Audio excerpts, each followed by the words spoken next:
Então, sejam todos bem-vindos, bem-vindas ao nosso podcast Fontes Históricas da Ditadura, com professores e professoras do Sertão Central, especificamente da cidade de Quixadá e Quixeramobim. É um grande prazer estar construindo esse momento com vocês. E a primeira discussão, né, que eu peço para vocês comentarem, é um pouco da trajetória de cada uma de vocês, até chegar na escola que vocês estão lecionando hoje, como é que é o cotidiano lá, como é que está a situação, tá bom? Então, prazerzão estar com vocês, agradeço a disponibilidade, vocês diante dessas circunstâncias difíceis, né, de ensino remoto, pandemia, autoritarismo, perseguição aos professores, vocês estarem aqui com a gente, disponibilizando o tempo de vocês para que a gente possa compartilhar com os ouvintes essas discussões. Muito obrigado. E aí a ordem mesmo, quem quiser começar já pode ficar à vontade, né? Falar um pouco da sua trajetória acadêmica, da sua trajetória profissional. Bem, pessoal, eu me chamo Désia Nobre, sou professora de História da Escola Profissional Maria Cavalcante Costa, aqui em Quixadá, e a minha formação é em História, né, licenciatura em História pela FECLES, Faculdade de Educação, Ciências e Letras do Sertão Central, acredito que como a maioria de vocês, terminei meu curso em 2006, em maio de 2006, e em outubro do mesmo ano já iniciei a minha experiência como docente no ensino médio, e fiquei nessa primeira escola, trabalhei em outro município até 2011, foi quando eu me afastei para cursar um mestrado em Fortaleza, também pela UES, né?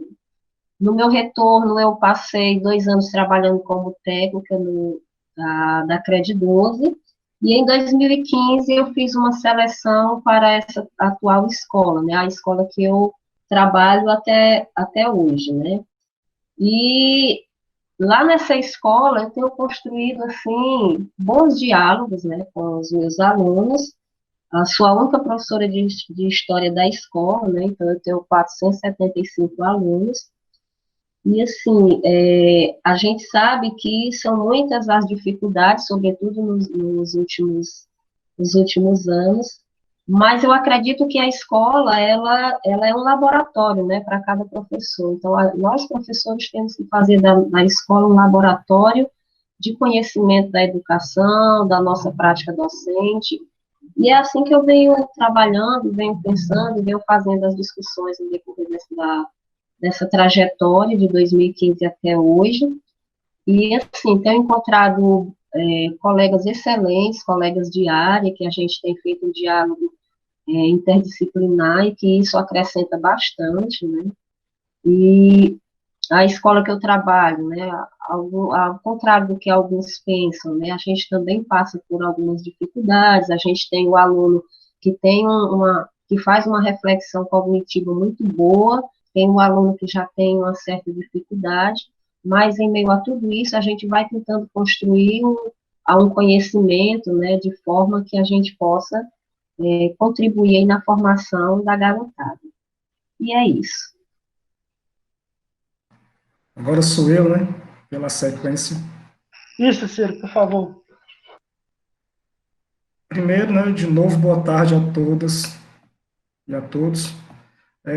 Agradecer ao professor Edmilson pela oportunidade e pelo convite, pela disponibilidade de ter estado com a gente também no ano passado, lá na escola, né?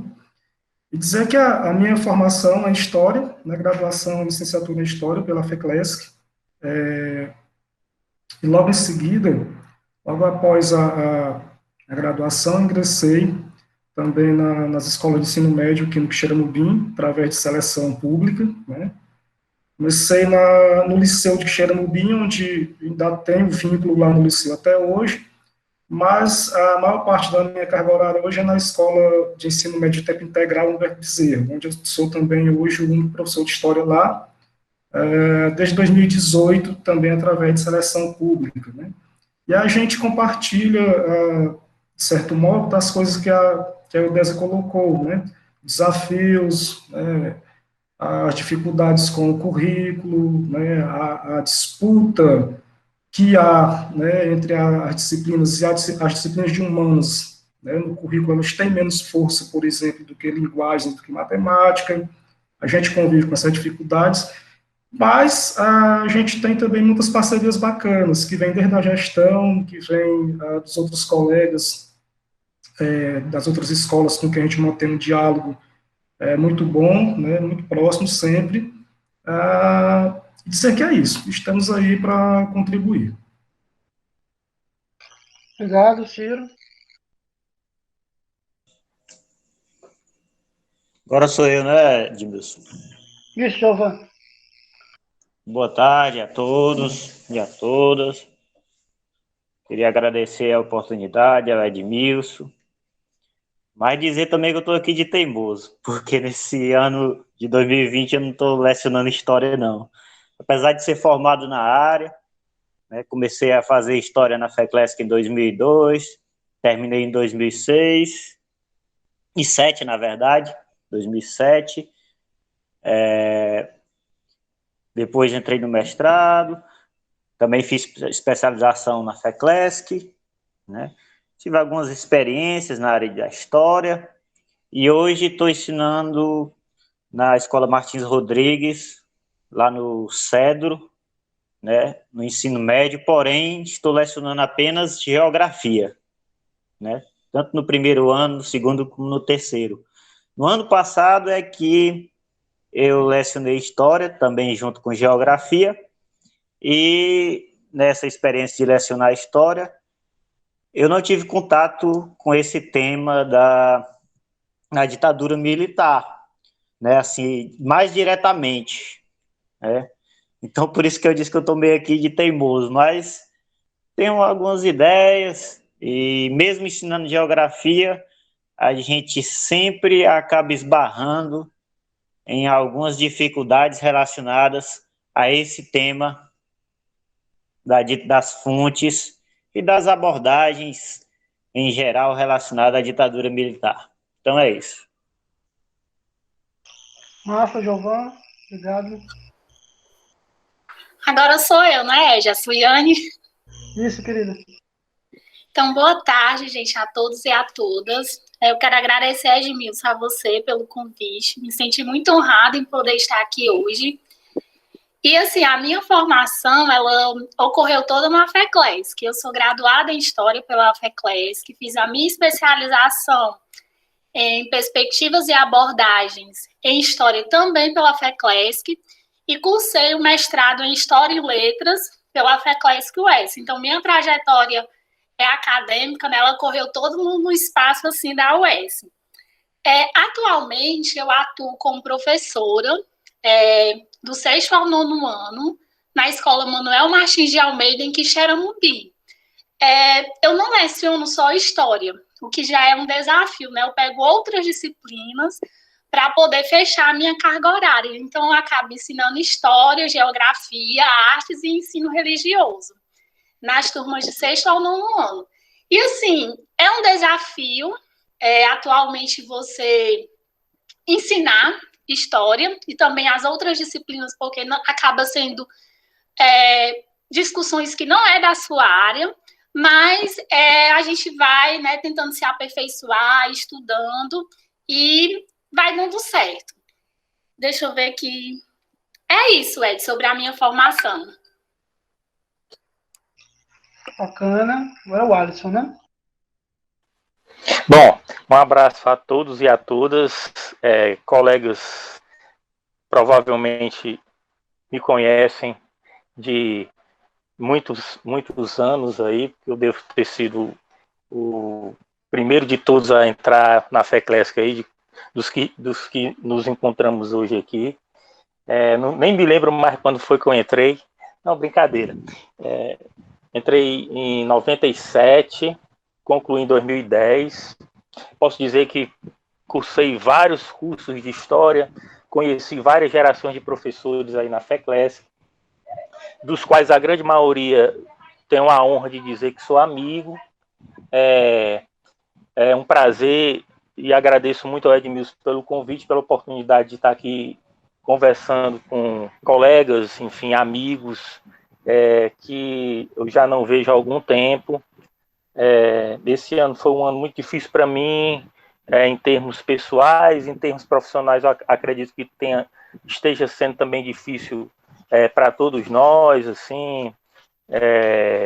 Bom, minha graduação, como eu já adiantei, foi na FECLESC, em História. Iniciei também um mestrado na UFC, na Federal, mas não cheguei a concluir por conta de algumas questões, várias outras questões assim, enfim. E desde o ano de 2017, eu sou professor de História da Escola de Ensino Médio Almi Pinto, na cidade de Aracoiaba. Esse ano eu não leciono para as turmas de terceiro ano, que são as turmas onde preferencialmente a gente discute o tema ditadura militar no Brasil. Mas nos anos anteriores eu também dei aula nos terceiros anos, enfim. E estamos aqui para conversar, né? Acho que compartilho de várias questões que os colegas colocaram aí, em termos de desafio. Realmente é muito complexo essa experiência de lecionar, né, história, principalmente no ensino público, enfim. Sei que no ensino particular também tem os seus desafios, mas estamos aqui para conversar. Mais uma vez, meu obrigado a todos e a todas e um grande abraço, enfim. Massa, pessoal, eu que agradeço demais, né, estarmos aqui nesse podcast, que é o sexto, né, e o último dessa fase que a gente vai preparar, né, os podcasts para serem lançados todos em outubro, né, vão ser 6 podcasts, 5 já foram gravados, com professores de outras cidades, como Mombaça, Senador Pompeu, Milhã, Pedra Branca, Choroba, Nabuiú, Capistrano, né? E aqui é a última etapa, né, dessa gravação, e todos foram maravilhosos, e esse também é maravilhoso para a gente fechar esse primeiro ciclo aí, né? Pode ser que venham outros podcasts com outros professores, outras professoras mais na frente, né? Mas essa primeira fase para sair em outubro de 2020, está fechando hoje, é uma honra estar com vocês, né? E o intuito é justamente esse, né, de compartilhar, refletir com interessados e interessadas um pouco da trajetória e principalmente das práticas docentes de vocês, do chão, da sala de aula, os desafios, possibilidades que vocês têm construído, enfrentado nos últimos tempos, né? Estamos com o Ciro Barbosa, o Suiane Barreto, o Eldésia Nobre, o Alisson Queiroz, Giovana Nobre, né? Os bolsistas Tiara Lemos, Antônio Wesley, a bolsista Jéssica Lia. E antes de passar para os nossos bolsistas, né, nossos bolsistas e bolsistas fazerem suas perguntas, eu queria só que vocês falassem um pouco mais do que vocês já levantaram agora, de alguma maneira, na apresentação, acerca da formação de vocês na FECLESC e os desafios enfrentados logo quando vocês estavam na sala de aula pelas primeiras vezes, né, os primeiros desafios, tendo em vista a formação que vocês tiveram na FECLESC, como é que foi esse diálogo, né, de formação e prática docente inicial, né?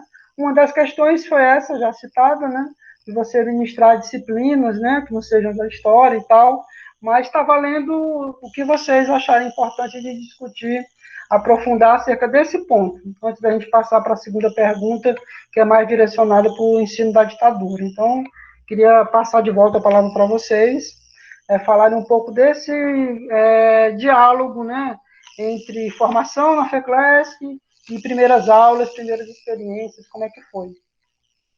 Para cada um, para cada um. Continua na mesma ordem, Edmilson? Aí pode ser a ordem que vocês quiserem, mas como você já pediu a palavra, sugiro que você comece. Tudo bem, vamos lá.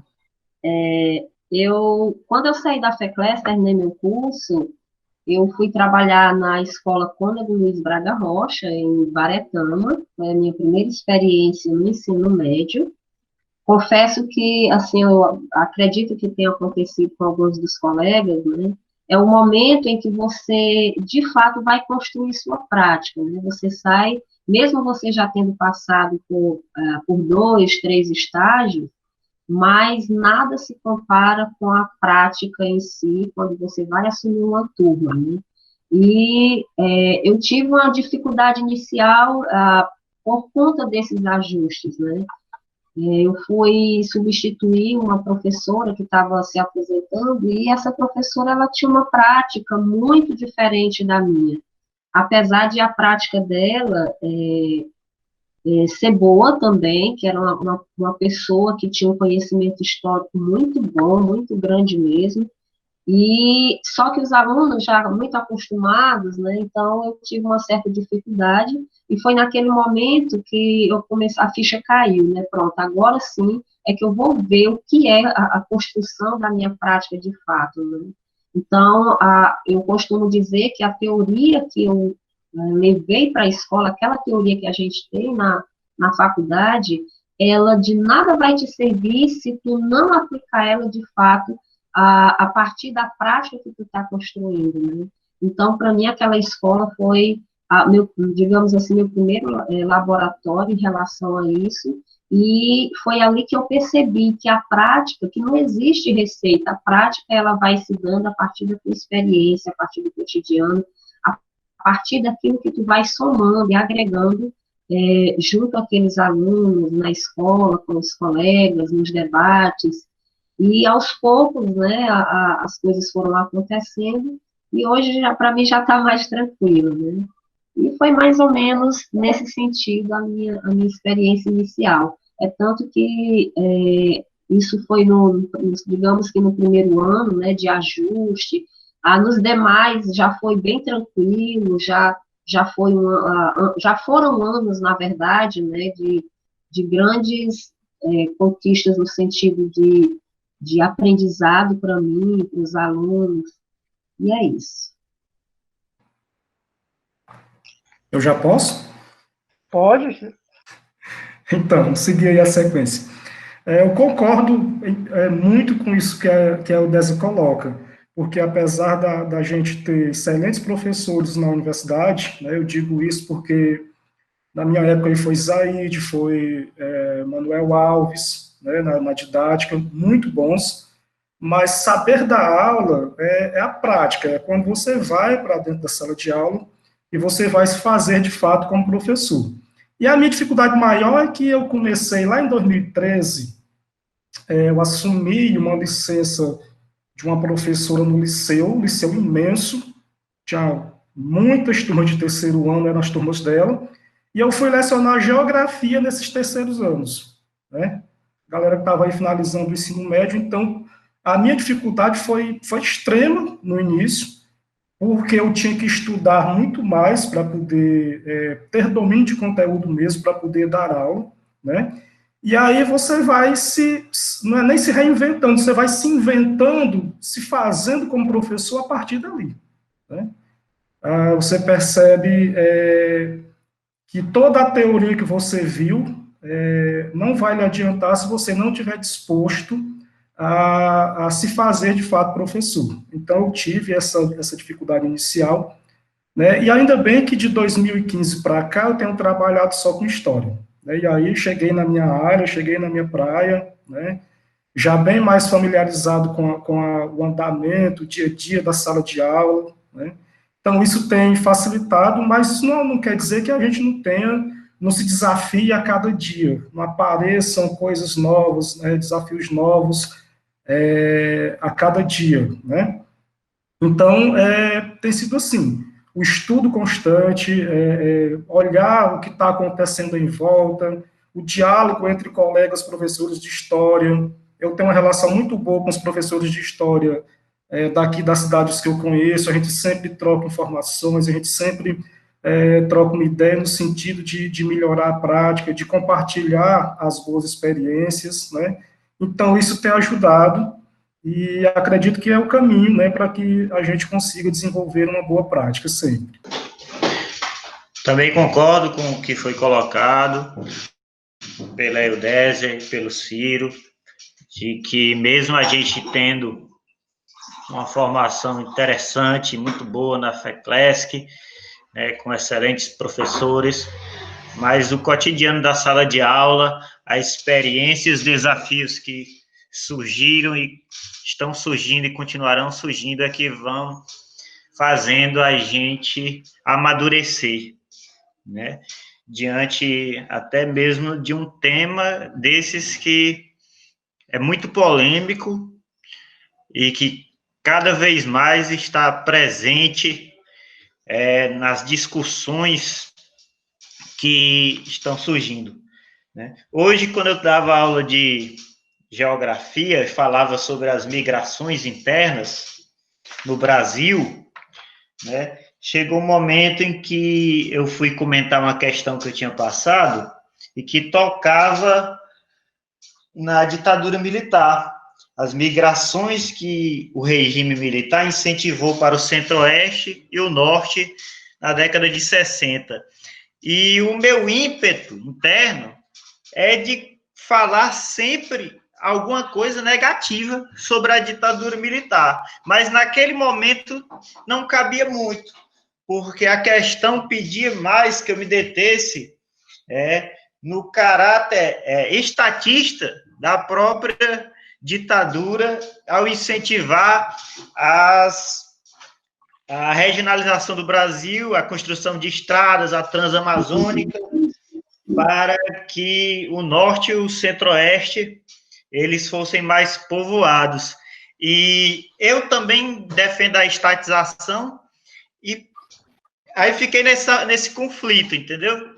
Que eu estava falando de uma coisa que me incomoda, que eu sou contra, foi aquele regime militar, mas ao mesmo tempo eu tinha que explicar um caráter com o qual eu concordo, que é a estatização, o Estado forte e tal. Então tem esses desafios, né? Eu não sinto da parte dos jovens muito interesse com essa temática, né? Já é mais um desafio para a gente tentar fazer com que eles se despertem, fazer reflexões e fugir do negacionismo que está em moda, ou para alguns está tentando virar moda, né? Então, sobre essa rodada, é isso que eu tenho a dizer. Pronto. Agora sou eu, né? Isso, Ed? Isso. Então, gente, assim como os outros colegas, quando eu concluí o curso de História na FECLESC, eu também comecei como professora substituta.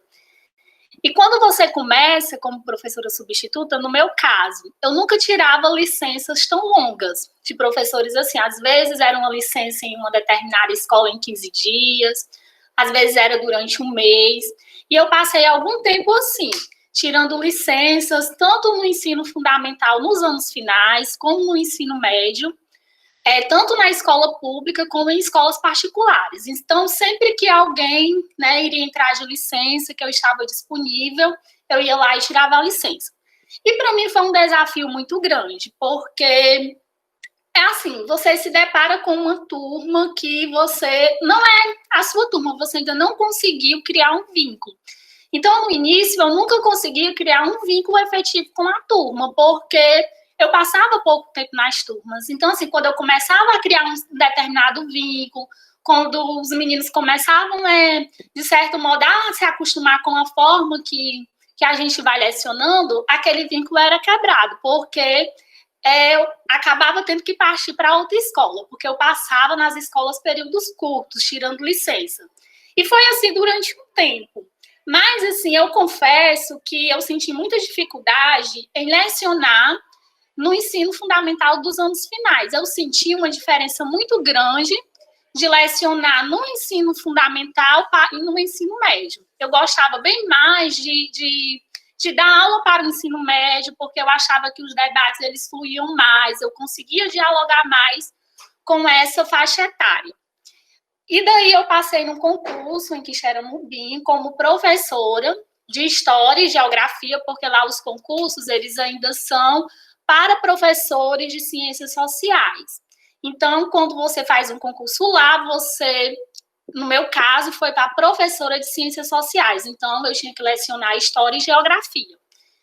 E quando eu me deparei de fato com turmas, né, que seriam as minhas turmas, que eu iria estar ali, né, construindo um vínculo e tudo, eu senti também muita dificuldade, porque as turmas elas eram bastante numerosas e um outro fator era que a escola que eu trabalho, isso também é um ponto muito positivo, mas ao mesmo tempo é um pouco angustiante para os professores, porque assim, na escola que eu trabalho, a gente recebe muitos alunos com necessidades especiais. Então, eu me deparava com turmas de 6º anos, com mais de 30 alunos, às vezes, em nenhuma determinada turma, a gente tinha 8 alunos especiais, por exemplo, e eu me perguntava, né, eu me questionava, e aí, o que é que eu vou fazer? E para quem já deu aula no fundamental, principalmente nas turmas de 6º anos, os meninos, eles são muito inquietos, a turma é muito inquieta e você tem que tentar criar uma rotina para eles que você consiga fazer com que esses alunos prestem atenção nas aulas de história. Mas, ao mesmo tempo, eu tinha muitos alunos com necessidades especiais que eu precisava passar os conteúdos, né? E eu ficava me perguntando como eu iria fazer isso. Então, no início, para mim, foi muito angustiante por conta disso. Mas, como a prática ela é muito importante, porque a gente está na FECLESC, a gente vê o lado teórico, mas na prática a gente vê que não é uma tarefa tão fácil. Mas, com o tempo, eu fui me adaptando. Fui vendo que, de determinada maneira, dava certo. Então, hoje, por exemplo, eu vou trabalhar, deixa eu ver um conteúdo, Grécia Antiga, por exemplo, no 6º ano. E eu vou trabalhar com imagens, e daí eu aprendi que também não adianta, pelo menos nas turmas dos 6º anos, a gente colocar grupos muito grandes, porque não flui. Então, assim, a gente vai, na prática, tentando construir, através do dia a dia, uma maneira, né, de tentar dialogar com os meninos os conteúdos de história. Então, para mim, né, esse início foi bastante difícil, mas graças a Deus, assim, depois de 3 anos e meio, eu estou assim, bem mais tranquila, já consigo criar, assim, já consigo dialogar de maneira bem mais fácil, de uma maneira que flui bem melhor com as minhas turmas. É isso, Ed. Oi, pessoal, vocês estão me ouvindo? Estamos, Alisson. Deu um probleminha de sinal aqui. Bom, eu acho assim que uma das maiores dificuldades que eu tive na minha prática docente, quando eu iniciei como professor no ensino médio, foi assim uma percepção da distância que eu tinha, né, enquanto fruto da minha formação acadêmica, né? A nossa formação ela é teórica, né? As discussões teóricas elas têm um peso muito grande na nossa formação. Assim, a distância dessa nossa formação com a da sala de aula. Eu acho assim, quanto mais nessa nossa formação acadêmica, né? Quanto mais nós nos especializamos, especialização, mestrado, doutorado, mais nós nos distanciamos, de fato, dessa realidade da sala de aula, que eu pelo menos percebi isso, né? Eu cheguei na sala de aula com uma série de autores, enfim, com uma série de ideias, e isso fica muito difícil você trabalhar com turmas extremamente heterogêneas, tanto do ponto de vista da condição social, às vezes até mesmo intelectual. Tem um problema de fato. Esse ano eu senti menos na escola, mas quando eu entrei, existiam também vários alunos com determinadas necessidades psicológicas, emocionais, e o grande desafio é que a própria escola não está preparada para enfrentar essas questões, né? E nós, menos ainda, né? É o que a gente costuma dizer lá na escola, né? O professor, quem dera o professor precisasse se preocupar somente com o conteúdo da sua disciplina. Ele precisa se preocupar com uma série de outras questões, né? Ele tem que ser psicólogo, ele tem que ser pai, mãe, ele tem que ser conselheiro, ele tem que exercer uma série de outras funções que muitas vezes nós não estamos preparados, e às vezes ainda tem a questão de que você às vezes pode até ser taxado como um sujeito que não quer colaborar com a escola, enfim, o que muitas vezes é muito injusto com certos professores, porque não é uma questão apenas de boa vontade. Às vezes eu acho que até eu sou um pouco meio mal compreendido na escola, porque às vezes eu falo mesmo, né? Apesar de ser efetivo, sou só um temporário, e a gente sente que tem uma diferença de voz também na escola. Quando você é um professor efetivo, sua fala é recebida de uma outra forma. Quando você é um temporário, é de outra maneira. Enfim, existe uma série de questões que estão envolvidas nisso. Mas eu sempre digo, olha, não é uma questão de boa vontade, é uma questão de você estar preparado para fazer ou não. Quer dizer, como é que eu vou lidar com a especificidade de um aluno que não tem a menor compreensão do que está acontecendo? Que às vezes tem alunos que... eu tinha um aluno que era muito, assim, fantástico. Ele chegava, bom dia, professor. Quando eu saía, até mais, professor. Ele chegava e perguntava assim, professor, quando é que o senhor vem dar aula de novo? Aí eu digo, semana que vem, sexta-feira. É para trazer o livro do senhor, professor? Você traz. Aí passava, sem brincadeira, 5 segundos, ele olhava para mim, professor, quando é que o senhor vem dar aula de novo aqui? Eu digo, sexta-feira. É para trazer o livro do senhor? É para trazer o meu livro. Ele não conseguia manter na memória essas informações recentes. Aí eu ficava, meu Deus do céu, como é que você lida com essa questão? Aí, bom, com o tempo a gente percebe que a sua função ali não é a de repassar conhecimento, é de fazer com que ele tenha uma vida social, quer dizer, se sociabilize com o restante da turma, e a turma, por outro lado, tenha a condição de aceitar que aquele aluno, mesmo que ele não esteja ali, vamos dizer assim, prioritariamente para aprender alguma coisa, mas que ele compartilhe daqueles momentos. Então são uma série de desafios que, como alguns colegas já colocaram, a universidade ela não nos prepara para isso. Você aprende na prática mesmo, na experiência do chão da sala de aula. Mas o que eu quero voltar assim como um dos grandes desafios, né, é exatamente essa questão da formação teórica, da distância que nós temos da nossa formação teórica para aquilo que a gente vê na sala de aula. Muitas vezes você tem alunos interessados que pedem a você alguma sugestão e tal, fazem algum questionamento, mas você pega, por exemplo, no terceiro ano do ensino médio, alunos que não sabem escrever. Quer dizer, que não tem quase nenhuma capacidade analítica de ler um texto ou um parágrafo sequer e emitir uma opinião sobre ele.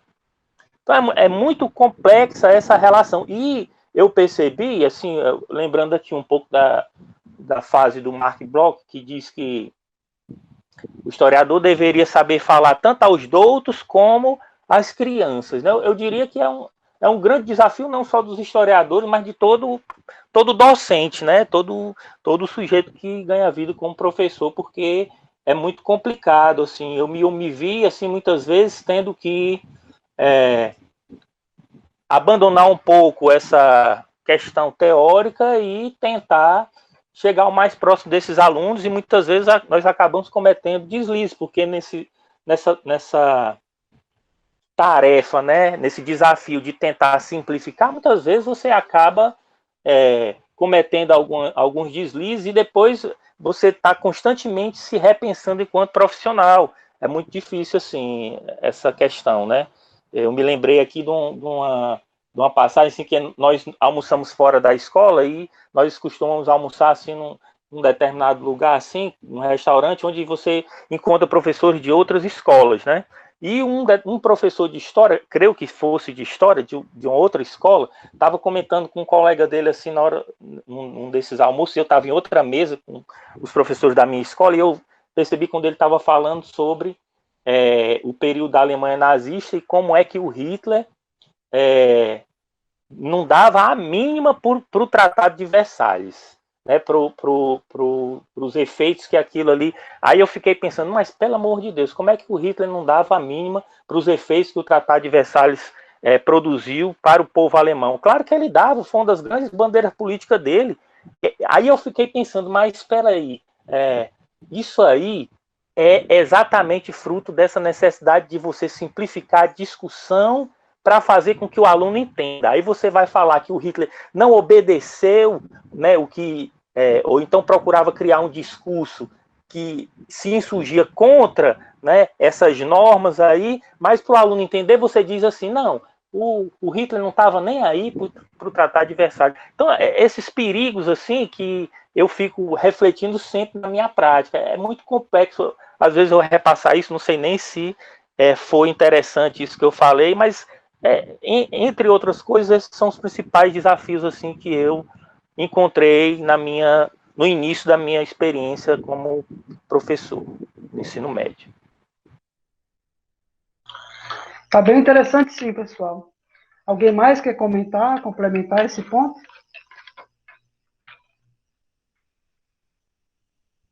Edmilson, eu vou só complementar aqui. Na verdade, a fala do Alisson, eu gostei, porque ele falou realmente aí, digamos, uma das preocupações, né, que nós docentes temos em relação a esse público que a gente recebe nas escolas, né, e ele sintetizou bacana mesmo, no sentido de que se você não conhece esses alunos, você não consegue lidar com a forma como eles vão aprender, ou apreender o conteúdo, porque é uma situação bem, digamos assim, de que você necessita ter outros conhecimentos para além da tua disciplina, para que tu possa compreender e tentar chegar ao teu objetivo, que é lecionar a tua disciplina. Então, eu acho que ele foi bem, bem feliz aí nesse comentário, era só para complementar. Então, apresentando aqui nossas bolsistas, né? Tiara Lemos, Jéssica Lia, nosso bolsista Wesley Martins. Então, passo a palavra para uma delas, darem sequência aí na pergunta. Qual deles quer falar? Qual delas? Opa, boa tarde, professores, professoras. Como a Edmilson já apresentou, eu sou Wesley, estudante de História lá da FECLESC US. Sou orientando e bolsista do professor Edmilson e participo aqui dos encontros, das atividades do grupo de estudos e projetos de extensão Fontes Históricas da Ditadura. E aí, para dar continuidade ao nosso encontro, à nossa conversa, eu gostaria que vocês comentassem um pouco sobre como que se apresenta o tema da ditadura no currículo escolar e como que essa temática ela se apresenta nas práticas docentes de vocês ao longo do tempo e o que mudou nos últimos anos. Obrigado.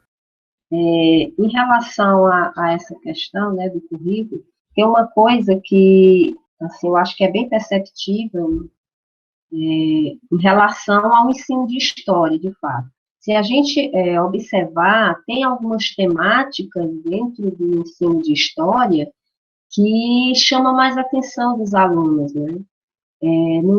Tenho observado, por exemplo, que os alunos eles têm uma empatia bem maior pela história contemporânea, né?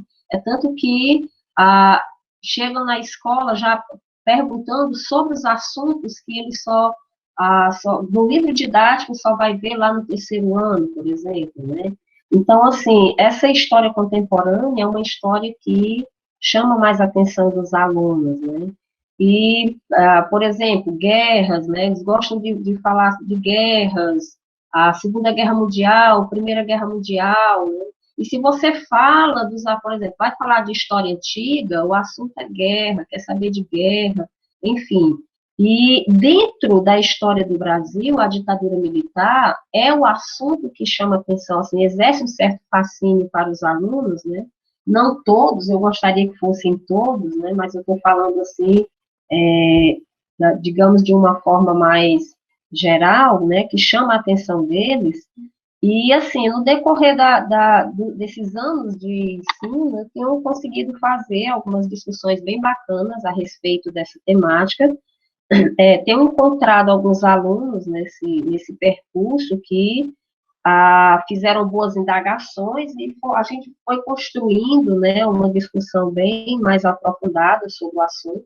Concordo com o Alisson no sentido de dizer que, às vezes, o tempo que nós temos da disciplina, esse tempo não dá para a gente aprofundar como a gente gostaria de aprofundar a discussão, porque existe uma série de outras coisas na escola, né, que faz com que esse tempo ele seja, de certa forma, insuficiente para você fazer o trabalho que você gostaria de fazer.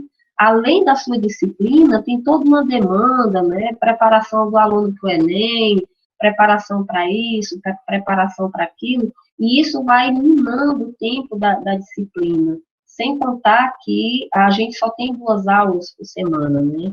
Então, assim, em relação a esses últimos anos, né, vamos falar, por exemplo, de 2018 para cá, eu tenho percebido, de fato, e assim eu acho que os colegas também, uma mudança brusca mesmo, assim, na forma de pensar, na forma digamos assim, dos alunos mesmo chegar à escola, né, com os questionamentos, em virtude dessa onda conservadora que a gente está vivendo no Brasil, e que a gente sabe que não é só no Brasil, né, a gente fala Brasil porque é a nossa discussão aqui, mas falar sobre ditadura militar nesse momento é bem delicado, em alguns momentos, né, em algumas turmas, não em todas, em algumas, porque você precisa, enquanto professor, pelo menos no meu caso, é assim que eu percebo, ter um certo cuidado no momento até de preparar essa aula, né? Você precisa observar quem são os seus alunos, para quem você está falando, o que você vai falar e como você vai falar, né? Então, falar de um assunto que a ditadura militar é um assunto delicado nesse momento que a gente está vivendo e muito necessário, né? Porque você precisa observar quais metodologias você vai usar, qual é o recurso didático que você vai usar e como você vai conduzir as discussões, porque dependendo da discussão que você leve a respeito da ditadura, você vai suscitar uma série de questionamentos, né? E a gente sabe que alguns alunos, aliás, todos os alunos já chegam na escola, né, eles já vêm com o pensamento formado sobre vários assuntos, sobretudo os alunos dessa geração, né, em que a internet, ela está formando, e eu vou colocar aspas aqui, ela está formando essa juventude de uma forma que o diferencial do professor é justamente organizar esse conhecimento que eles trazem, descartar alguns no sentido de que aquilo não constrói um conhecimento de fato, um conhecimento bom em relação à sociedade, enfim. E isso, eu acredito que o caminho, né, que eu tenho me utilizado é partir do fato e com documentação. Que aí é onde eu vou até parabenizá-los nesse sentido, que o projeto de vocês faz isso, né? Que é falar sobre a temática embasado em muito documento, né? Porque o negacionismo que se prolifera pelo Brasil, até nisso, né, ele traz algumas questões que dificultam mesmo o conhecimento. E, assim, inclusive, eu acho que em 2018, se não me engano, eu escutei de um aluno, no momento da aula, ele dizer, aqueles que sofreram na ditadura, sofreram porque mereceram.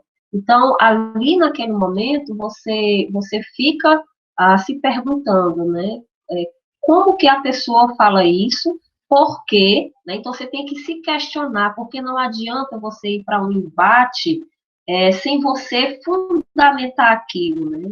E você precisa, de fato, ter um olhar bem apurado em relação a isso, e é onde eu acho que vocês devem conhecer, algum de vocês, a Susan Sontag, ela tem um livro que é chamado Diante da Dor do Outro.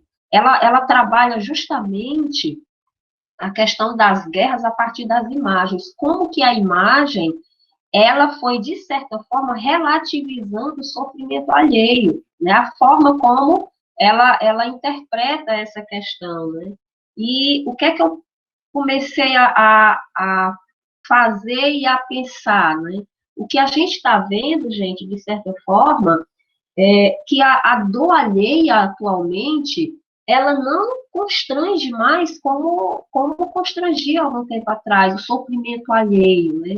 Então, isso também é delicado, porque até isso estão conseguindo tirar dos jovens, que essa forma de você observar a realidade, observar os acontecimentos, com a empatia para com o outro. Essa empatia, ela está um pouco que se perdendo, né?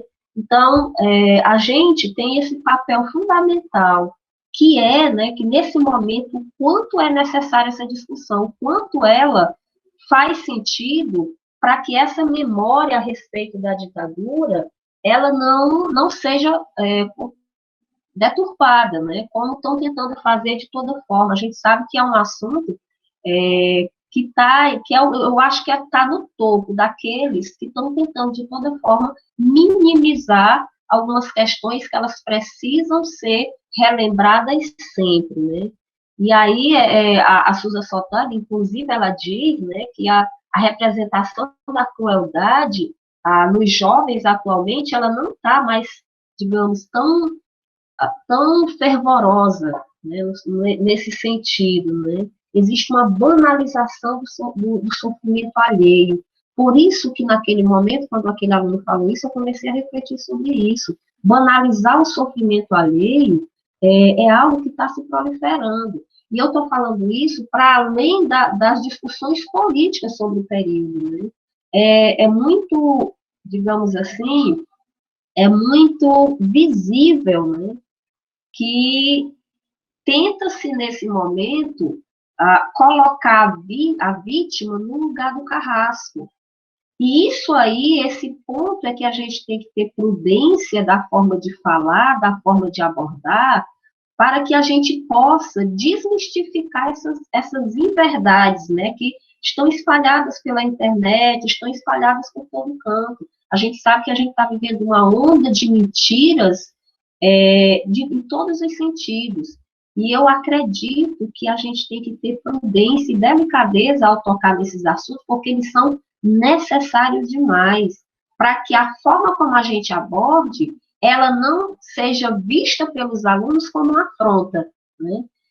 E como ela é fundamental, como ela é necessária, como a gente precisa fazer com que essa memória ela seja vista, ela seja preservada no sentido da nossa história, de fato, então a gente precisa falar, a gente precisa encontrar uma forma de falar, mas a gente também precisa saber quem são esses alunos e como que eles estão chegando na escola com essas informações, porque a gente precisa saber com quem a gente está lidando, né? Então, que tipo de fonte esses alunos estão buscando essas inverdades, como que a gente pode combater isso? E só tem uma coisa que faz com que a gente vá combater isso, que é o conhecimento, que é o que vocês fazem no projeto, é o conhecimento, e esse conhecimento ele tem que estar embasado em documentos, porque se não for assim, até o professor, ele de certa forma, é tido pelos alunos como um discurso que não tem sentido, né? Como tem acontecido muito nesses últimos dias, né? E infeliz do país, como a gente já escuta, infeliz do país que tem os professores como inimigo, né?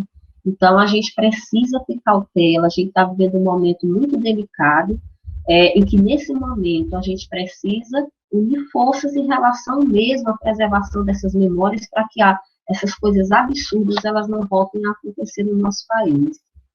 E é isso. Usando aí uma frase da atualidade, né, acho que a Eudésia já lacrou, né? Estamos no tempo da lacração, então é até difícil falar depois de tamanha exposição, né? Mas vamos nós. Voltando lá ao início da minha fala, eu vejo que é de fato uma questão que passa pelo currículo, né? E nós temos um currículo limitado por conta do tempo que é disponibilizado para a gente trabalhar, Mas tem uma particularidade, pelo menos na escola onde eu trabalho, na escola de tempo integral, nós temos um pouco mais de tempo para trabalhar a disciplina de História. No primeiro ano, nas primeiras séries, nós temos 3 aulas semanais. E nas demais séries, a gente tem 2 aulas semanais. Eu acho que poderia se inverter e ser essas 3 aulas no terceiro ano. Não sei por que não é, né? Eu já levei e vou levar de novo essa indagação para as coordenações, porque eu acho que isso deveria ser invertido. Porém, como eu falava daquela questão da disputa por espaço, né, da disciplina e das áreas de conhecimento, o terceiro ano, que é o ano do Enem, o ano dos vestibulares, há um foco muito maior na matemática, na língua portuguesa e na redação, né? Então, a gente fica nessa constante briga aí com essas outras áreas, né, com essas outras disciplinas. Porém, a Eudésia foi muito feliz nas colocações dela, né, principalmente quando a gente parte para observar o nosso aluno em si. Eles têm interesse no conhecimento, e eles já têm escutado falar sobre esses assuntos, além do assunto da ditadura militar, sobre vários outros assuntos, e eles têm interesse sobre isso. Às vezes eles até buscam, por conta própria, conhecer mais sobre isso, né? E quando a gente leva esse assunto, e dependendo da forma como se aborda isso, você tem, não raras vezes, isso acontece bastante, discussões muito boas, né, com um nível de conhecimento muito bom. E aí, era um assunto que eu ia falar no final, mas acho que cabe antecipar aqui. A partir da apresentação, da palestra, né, do projeto ano passado lá no Humberto Bezerra, criou-se interesse assim, entre grupos de alunos, né, sobre o assunto. E o fato é que esse semestre, agora, né, começado em agosto, nós temos uma eletiva, porque as escolas integrais, elas têm, né, a base diferenciada são as eletivas, que são cardápio de disciplinas de todas as áreas, onde os alunos fazem escolha por aquilo que lhes interessa, dentro de um cardápio ofertado e dentro daquilo que os professores se propõem também a trabalhar. E aí surgiu o interesse pela eletiva de História do Regime Militar no Brasil. Começamos agora em agosto, estou à frente dessa eletiva, e eu posso dizer que esse interesse surge com mais força a partir da presença da palestra na escola, não há como fugir disso, né? Então isso é resultado, isso mostra que o projeto, né, e que nós também estamos trabalhando no caminho certo. E aí, muito interessante, que logo na primeira aula, que a gente vai apresentar a eletiva, que a gente vai apresentar o programa, aquilo que está proposto, que ela vem com o currículo pronto, mas você também pode flexibilizar aquilo, trabalhar da forma que você achar mais interessante. Assim, nos primeiros 15 minutos da apresentação da eletiva, um aluno já me perguntou sobre o ato institucional número 5 e se ele estava em validade no Brasil. E esse aluno, ele tem posições, assim, digamos, bem fortes, né? Para não dizer de outra forma. E aí, assim, eu fui ter calma com isso, porque a gente está iniciando, a gente vai ver o antes, né? Todos os antecedentes do golpe e tal, até chegar no golpe propriamente dito e nas suas consequências. Então, tem que ter muito jogo de cintura para ir manobrando isso. E aí, como a gente vai sugerindo que eles vejam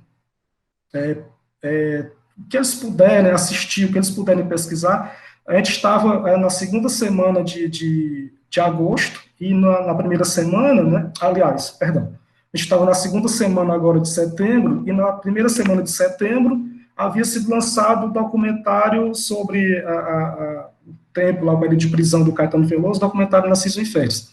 E quando eu comecei a falar, olha, está acontecendo isso, está lançando aí o documentário, uma das alunas já levantou o dedo e disse, olha, eu assisti já o documentário. Quer dizer, eu nem tinha assistido antes, tinha visto o trailer, a garota já tinha assistido e já fez um relatório, assim, uma fala bacana sobre as impressões dela do documentário.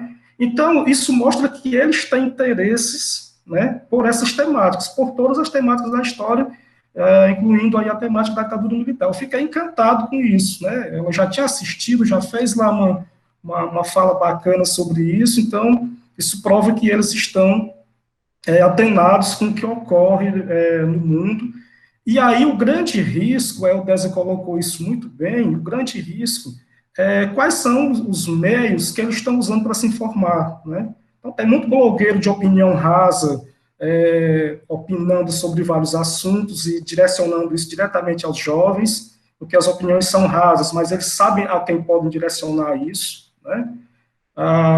Que começam debates e não aprofundam, né? Que fazem lacrações na internet e os jovens acham aquilo bonito e pronto, né? Então, o que preocupa realmente é isso. Então, acho que o papel da escola, né, e isso passa essencialmente por uma mudança de currículo e às vezes até por uma mudança de postura na condução dessas atividades pelo professor também, porque a gente sabe que tem professores e professores, não querendo criticar, mas a gente sabe que tem, né, mas passa por essa mudança curricular, né, e de realmente focar naquilo que, digamos, nós temos um pós-ditadura, uma lei de anistia, que serviu, acho que muito mais para anistiar os ditadores, né, os torturadores, do que quem, de fato, não merecia anistia porque não tinha crime, não tinha por que ter sofrido todas aquelas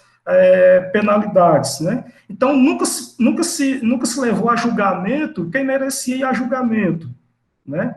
Inclusive, tem deles ainda por aí no poder, né? Tem deles ainda por aí influenciando o governo, e a gente dá aula hoje nessa situação que nós estamos, de pandemia, com essas aulas remotas, e a gente sai da sala de aula tradicional e entra na casa desses alunos uma vez por semana, e do outro lado do celular, da tela deles, ninguém sabe exatamente quem é que está lá, né? Então, a gente não sabe quem é pai, quem é mãe desse aluno, a gente não sabe a que grupo religioso pertence à família, a que grupo social exatamente pertence à família, mas nós sabemos que temos alunos, por exemplo, são filhos de militares, né? E a gente está entrando na casa desse pessoal e, às vezes, a gente está entrando com a nossa opinião. Até que ponto isso pode ser bom, pode ser bacana, pode ser seguro, é uma coisa que realmente tem me preocupado desde que fomos obrigados a adotar esse modelo de ensino, né? E parece que é uma coisa que vem para ficar. Discussões nas escolas agora é um ensino híbrido, né? Acredito que mesmo passando a pandemia, havendo uma vacina, esse modelo permanecerá, ele não tem mais retorno, né? Ele não voltará a ser o que era antes, e isso é preocupante. Eu não sei se vocês conseguem ver dessa forma, mas em outras discussões que a gente tem feito, a gente tem estado um pouco preocupado com isso, né? E aí eu volto a essa questão do currículo. Eu acho que o currículo, embora a gente fuja do engessamento do currículo, mas ele limita muito as ações, né? Então, quando é que você pode provocar uma quebra, uma mudança nesse currículo? Em momentos como esse que o curso de extensão oferece. Então, naquele dia lá no Humberto Bezerra, e creio que nas outras escolas onde foi apresentado, não estava ali só a minha turma, que o contato que o professor fez foi comigo, mas estava ali a escola inteira. A escola inteira ali, não despertou o interesse de todo mundo, mas despertou o interesse de alguém. Tem alguém que depois dali se propôs a estudar o assunto, se interessou pelo assunto, né? Então, isso é importante, o trabalho de extensão que a universidade faz a partir desse projeto é importantíssimo, né? Como a Edeza já parabenizou, acho que nunca é demais parabenizar, falar dessa importância, tá certo? E dizer que as preocupações são essas, né? E que, assim, a ideia é que a gente consiga, nós, professores de história, dialogar cada vez mais, nos aproximarmos cada vez mais, né? Porque é um período em que todo mundo opina sobre a educação, mas a gente não escuta, não vê a opinião de professores em rede nacional. Mas a gente vê a opinião de todo mundo, governo, pais, enfim, mas professores, a gente não escuta a fala dos professores, né? Eu fico sempre com essa indagação. Por que ninguém nos escuta? Se somos nós parte, né? Eu acredito que somos parte mais de grande peso em toda essa questão. Então, eu deixo também essas indagações para os demais também, porque isso me preocupa, tem me preocupado bastante. É isso. Momentos como esses são muito bons para a gente compartilhar as nossas angústias, as nossas preocupações, desse tempo de conflitos de memórias, né, que envolve esse tema aí da ditadura, e eu acho que é um dos principais desafios, realmente, quando nós entramos em contato com essas temáticas, vivemos em um período de muito conservadorismo, como já foi colocado, que se a gente sabe que vai tratar desse assunto em sala, ou se vai pelo menos mencionar, nós já nos preocupamos mais do que antes com a forma de abordagem, porque ali na sala de aula, na reunião, pode estar algum aluno que recebeu essa onda de fake news, de postagens negacionistas sobre a ditadura militar, né?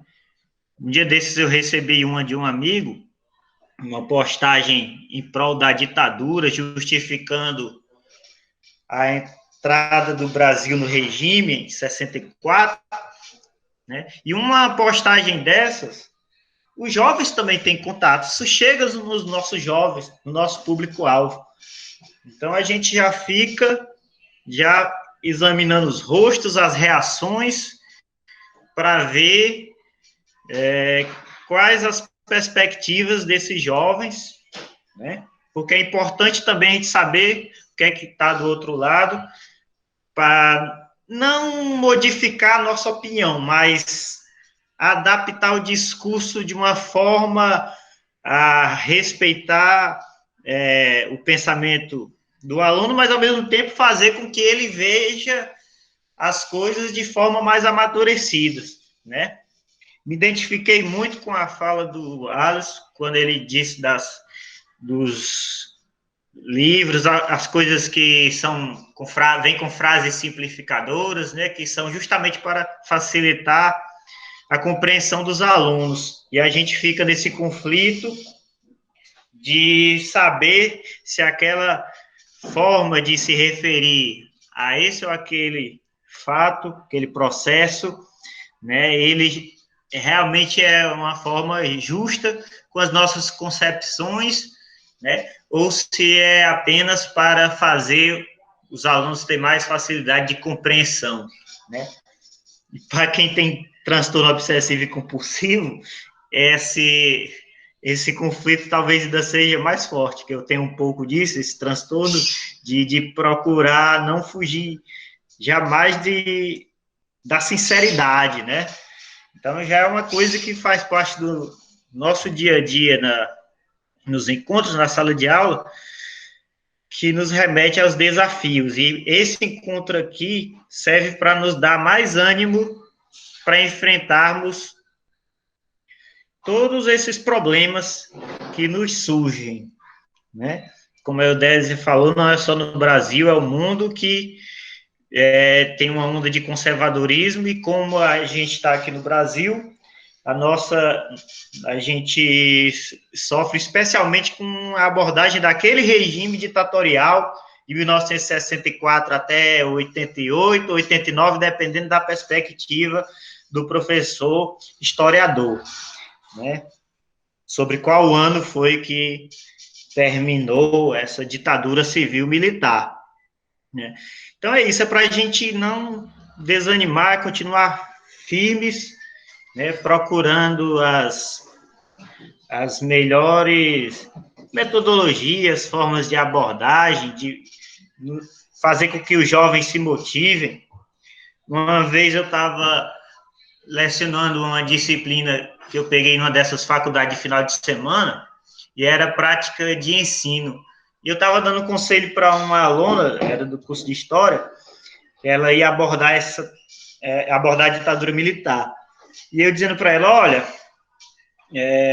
procure dar uma ênfase um pouco mais do que você havia se preparado sobre a questão das torturas, que isso chama a atenção dos jovens, eles ficam impressionados e tal. Ela seguiu a dica, seguiu ainda mais, eu acho que ela até exagerou um pouco, né? assim, exagerou que eu digo assim, outros detalhes do conteúdo, ela deixou um pouco de lado para dar um foco maior nas imagens sobre torturas, né? Isso tudo para chamar a atenção dos jovens. O interesse dos adolescentes, ele vai depender muito da escola onde a gente está lecionando, né? Na minha escola eu já vejo um pouco menos de interesse com os conteúdos da história por parte dos jovens do que da escola das escolas que foram mencionadas aqui, né? Pode ser um equívoco da minha parte, né? Mas também vai depender muito da realidade, se é a escola situada na periferia, tal qual o público-alvo, né? Então, dependendo dessas coisas, dessas variantes, né, as abordagens mudam, né? Então, vamos nos seguir firmes. Passo a palavra para o próximo. Pronto. Então, muitos questionamentos os colegas já levantaram, e eu vou tentar falar um pouquinho sobre a minha visão sobre o tema da ditadura no currículo. No currículo como ele está hoje, porque também a gente não sabe como esse currículo vai ser daqui para frente, né? Hoje tudo está muito incerto, principalmente se tratando da educação, né? A gente não sabe como será daqui para frente, como será esse currículo, como as questões relacionadas à escola elas vão ficar. Então, assim, atualmente eu percebo que o currículo em relação à ditadura, ele traz muitos elementos importantes, como, por exemplo, que o aluno desenvolva uma leitura crítica em relação à ditadura.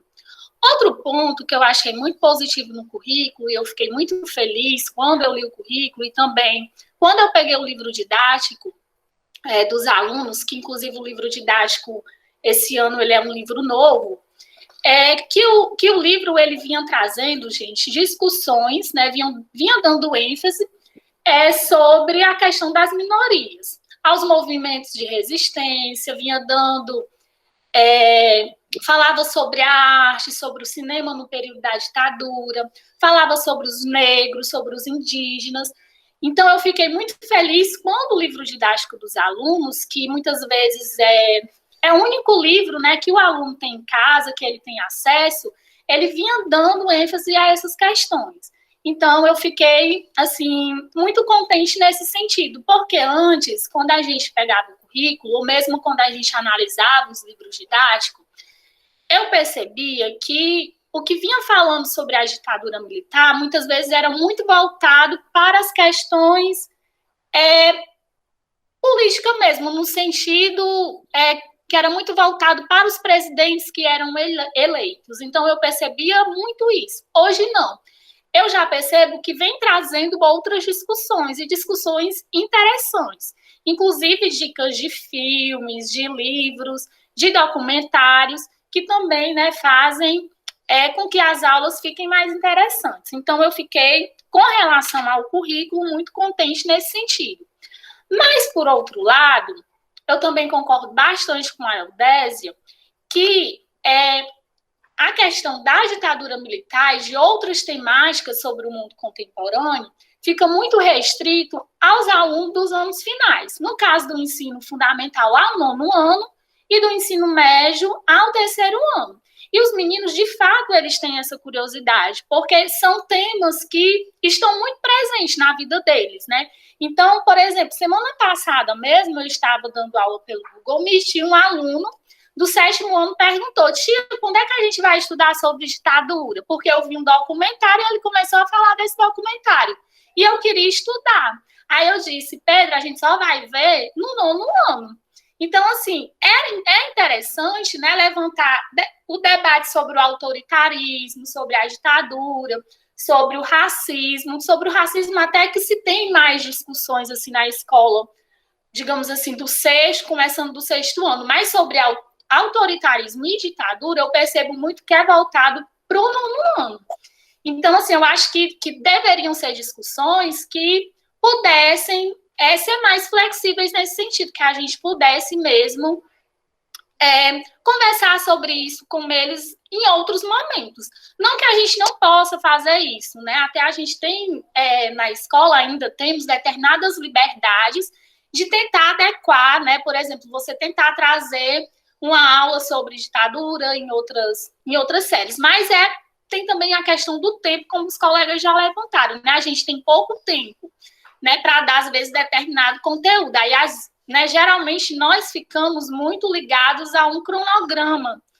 Então, eu acho que isso dificulta um pouco trazer mais essas discussões para as séries iniciais.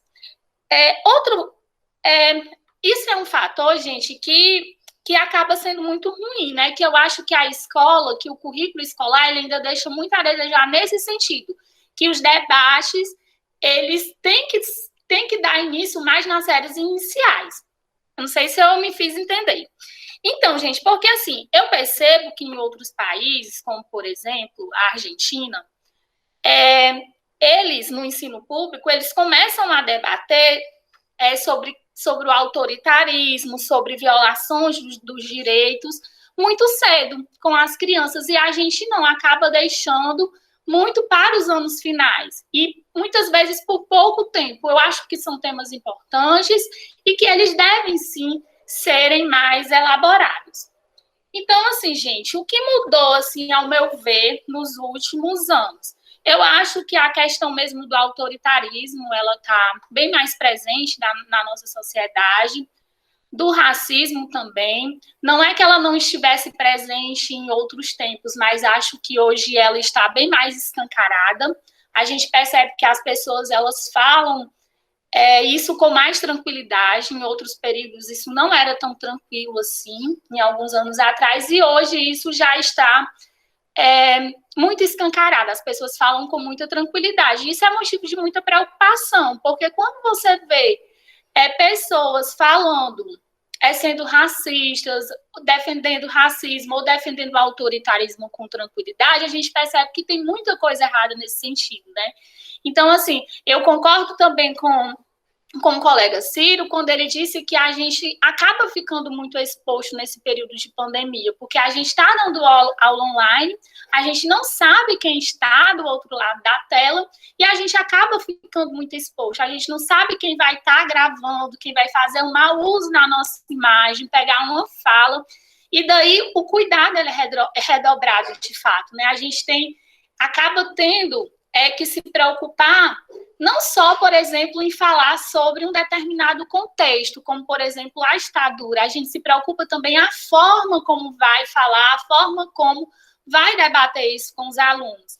E daí, eu acho que o projeto, né, de extensão, ele é muito feliz quando ele começa a abordar a ditadura, trazendo documentos da época, trazendo documentos que digam assim, olha, gente, não sou eu que estou dizendo isso daqui, o documento, né, que está comprovando que, de fato, isso aconteceu.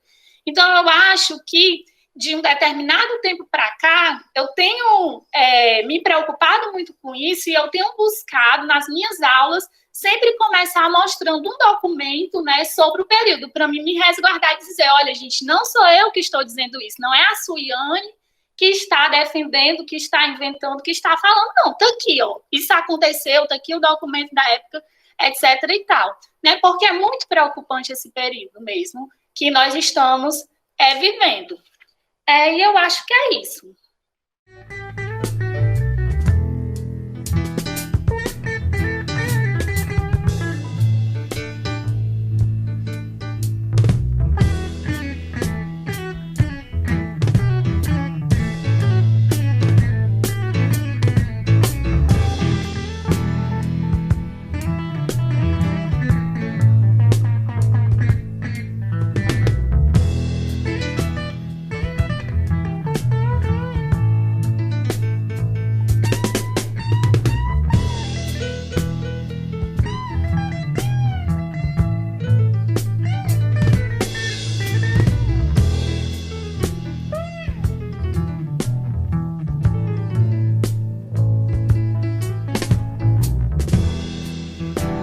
Consciência para ter coragem,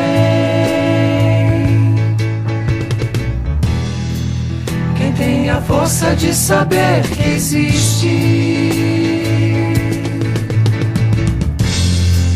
E no centro da própria engrenagem inventa contra a mola que resiste. Quem não vacila mesmo derrotado, quem já perdido nunca desespera.